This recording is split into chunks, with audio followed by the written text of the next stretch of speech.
Have you ever walked a long path where no one walks with you?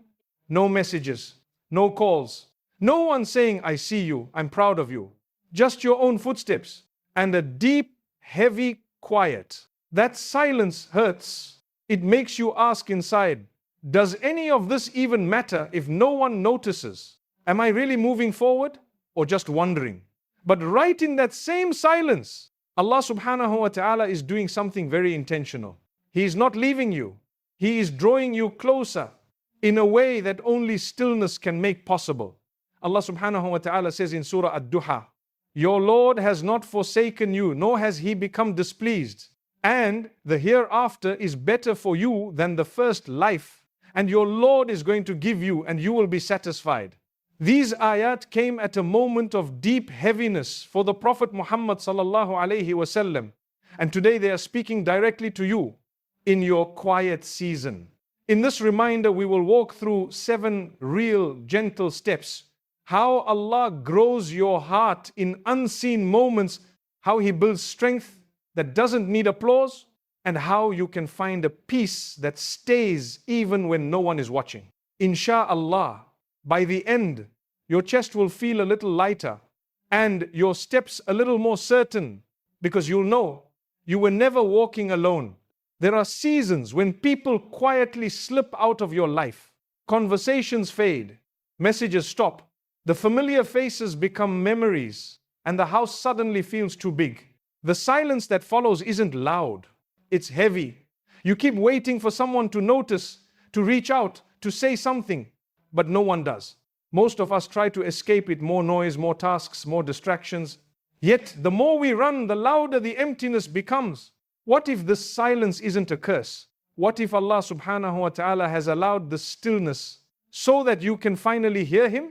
Long before the Quran began to be revealed, the Prophet Muhammad sallallahu alayhi wasallam would leave Mecca and climb to the cave of Hira, completely alone. No companions, no voices, just the wind, the rocks, and the vast sky.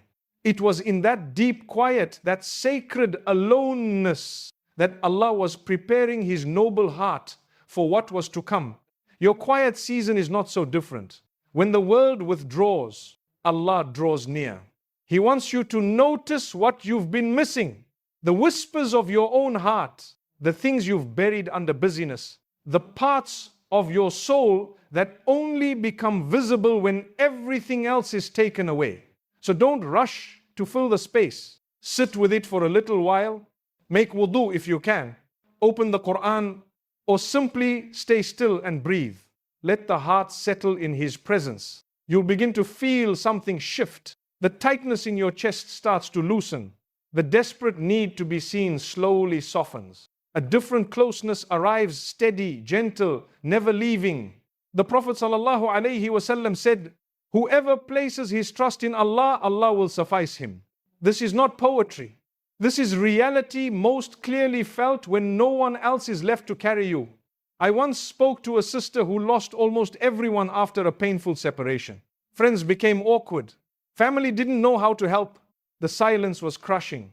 But one night she decided, I will stop running from this and start sitting with Allah instead. She began reading a few ayat every evening, nothing big, just honest. Over months, the crying became quieter.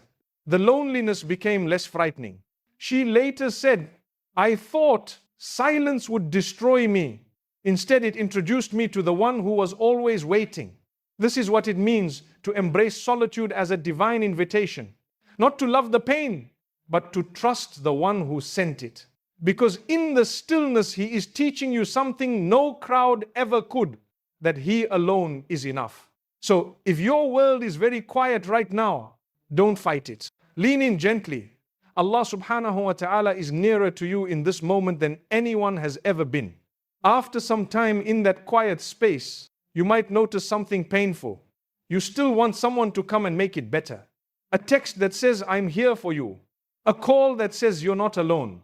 A hug, a word, anything to soften the ache. When it doesn't come, the heart tightens even more. You start asking, why isn't anyone checking on me? Why do I have to carry this by myself? That longing is very human. But holding on to it too tightly can become a kind of chain. You begin to depend on people to feel okay. And every time they're busy, distracted, or distant, you feel like you're falling apart again. Allah subhanahu wa ta'ala wants to free you from that cycle.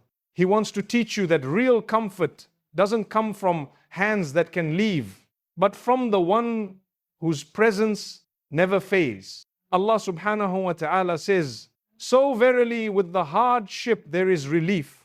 Verily with the hardship there is relief." Notice how He repeats it twice. He is reassuring the heart not once, but twice. That relief is tied to the difficulty itself, not tied to people showing up, not tied to someone understanding, just tied to Him. The moment you start turning to Allah first, instead of turning to people first, something beautiful begins. You stop waiting for the phone to ring. You stop replaying what someone didn't say. You start whispering to Him instead. Ya Rab. You see what no one else sees. You know what I can't even put into words. And slowly, very slowly, the heart learns to rest in that. This is not about becoming cold or cutting people off. You can still love. You can still care. But you stop handing the keys of your peace to anyone who might walk away. Imagine a child who only feels safe when their mother is holding them. Then one day, the mother gently puts the child down, and the child learns to stand on their own feet. That's what Allah is doing with you right now. He is helping your heart learn to stand, not in arrogance, but in beautiful, quiet reliance on Him. When sadness comes, instead of immediately reaching for someone else, pause. Say, Allahumma ajirni min fitnati dunya wa adhabil qabr. O Allah, protect me from the trials of this world and from the punishment of the grave. Or simply, Allahumma inni a'udhu bika min al-hammi wal-hazan. O Allah, I seek refuge in You from anxiety and sorrow.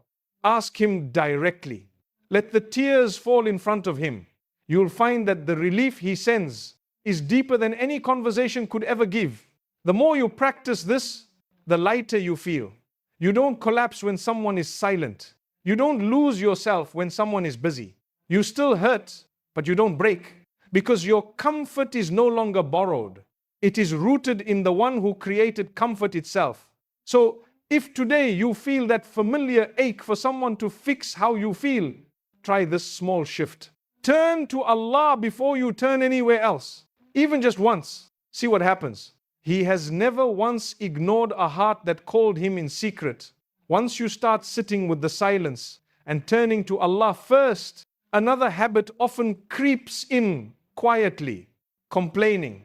It begins small. Why is this happening to me? No one ever notices how hard I try. I keep doing the right thing and still nothing changes. These thoughts feel true in the moment. They feel justified. But every time they leave your lips or even stay circling in your mind, they do something very subtle. They keep you small. They keep you looking backward. They keep your energy trapped in what's wrong instead of what Allah's doing. Complaining is very natural when we're hurting. But Islam teaches us a different way to carry pain. Not by pretending everything is fine, but by deliberately turning our gaze toward what is still good, toward what Allah has already given, and toward what He has promised. Allah subhanahu wa ta'ala says, if you are grateful, I will surely increase you in favor. This is not a suggestion. It is a divine law. Gratitude is not just polite words. It is a key that unlocks more of Allah's mercy. And the beautiful part, you can start it even when tears are still falling. The Prophet Muhammad sallallahu alaihi wasallam said, amazing is the affair of the believer. Verily, all of his affairs are good for him. He explained that if something good happens, the believer is grateful and that is good for him. If something difficult happens, he is patient and that too is good for him. So, in both cases, the believer wins. Think about Abu Hurairah radiyallahu anhu. He was once so poor that he would tie stones to his stomach to ease the hunger pangs. He could have spent his days complaining about his situation, about the people who had more, about how unfair life felt. Instead, he kept turning to Allah with patience and gratitude for whatever small provision came. That same man later became one of the greatest narrators of hadith in history.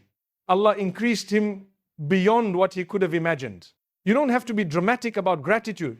You don't need to feel happy first. Start very small. Right now, even in this moment, whisper 3 things. Alhamdulillah that I can still breathe. Alhamdulillah that I woke up today. Alhamdulillah that Allah still gives me chances to turn back to Him. When the urge to complain rises again, and it will, pause for just 2 seconds. Ask yourself, what can I thank Allah for in this exact situation? Maybe it's the ability to feel pain, because it means your heart is still alive. Maybe it's the promise that no difficulty lasts forever. Maybe it's simply that Allah knows exactly what you're going through and He hasn't left you. Each time you choose gratitude over complaint, you are redirecting your energy. You are telling your soul, I will not stay stuck in what's missing. I will look at what Allah has already placed in my hands. Over time, you'll notice a change. The complaints become fewer. The heart becomes lighter. And strangely, more good things start to appear. Not always big miracles, sometimes just small openings, gentle ease, unexpected kindness. That is Allah responding to your shukr. So if today your tongue wants to list what's wrong, try listing what is still right first. Even one sentence, even whispered, Allah hears it. And He loves when His servant remembers Him through gratitude, especially in the hidden, quiet moments when no one else is watching. You've kept going. You've stayed patient. You've tried to do the right thing even when it was hard. And still, no one said anything. No appreciation. No, well done. No one seemed to notice how much effort it took just to get through the day. That silence can cut deeper than criticism. Because when people criticize, at least they're looking. But when they don't even look, it feels like you're invisible. Like your struggle doesn't register. Like maybe it wasn't worth it. This is one of the hardest tests. Not the big dramatic trials, but the long stretch of being unseen while still trying. Allah subhanahu wa ta'ala sees something very different. He doesn't miss a single moment. He doesn't overlook the tears you wiped away quickly. He doesn't ignore the dua you made when no one was around. He records every quiet act of goodness, even the ones you yourself almost forgot. Allah subhanahu wa ta'ala says, so remember me, I will remember you, and be grateful to me and do not deny me. This is not just a nice phrase. It is a direct promise. When you remember Him in the hidden moments, He remembers you in a way no human ever could. Your name is raised. Your deeds are witnessed. Your effort is valued by the one whose praise actually matters. So the next time that sting of being overlooked comes, try to pause and say quietly to yourself, Allah saw that. He knows how hard it was. That's enough. You don't need to announce your goodness to the world. You don't need likes, comments, or recognition to prove your worth. The moment you start seeking validation only from Allah, something changes inside. The desperate need to be noticed begins to fade. You become freer. You keep doing good not to be seen, but because it feels right between you and your Rabb. This is how the righteous before us lived. They did not post their struggles. They did not wait for applause. They worked in secret, gave in secret, prayed in secret, and Allah made their reward public in ways they never expected. When you shift your gaze from people's eyes to Allah's gaze, you stop performing. You stop calculating who noticed and who didn't. You simply do what is pleasing to Him and leave the outcome with Him. The heart becomes calmer. You walk a little taller, not out of pride, but out of quiet certainty that someone far greater is watching with love.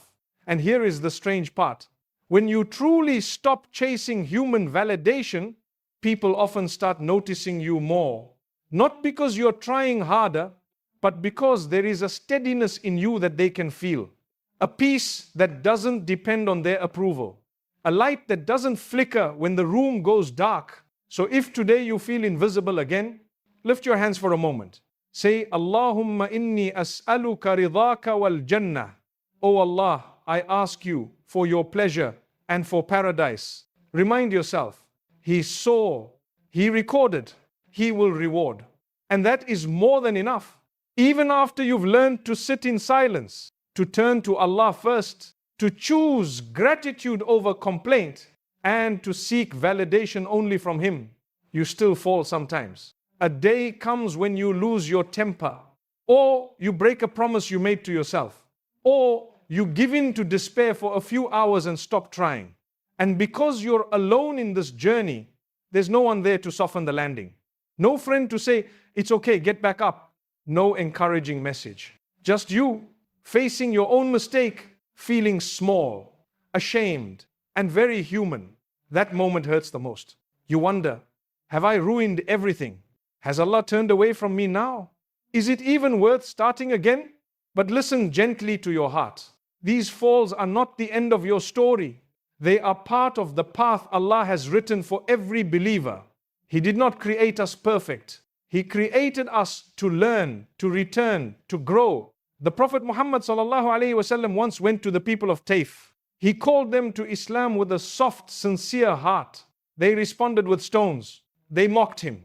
They chased him out until blood ran down his blessed face. He climbed a hill, sat under a tree, raised his hands and made one of the most beautiful du'as ever recorded.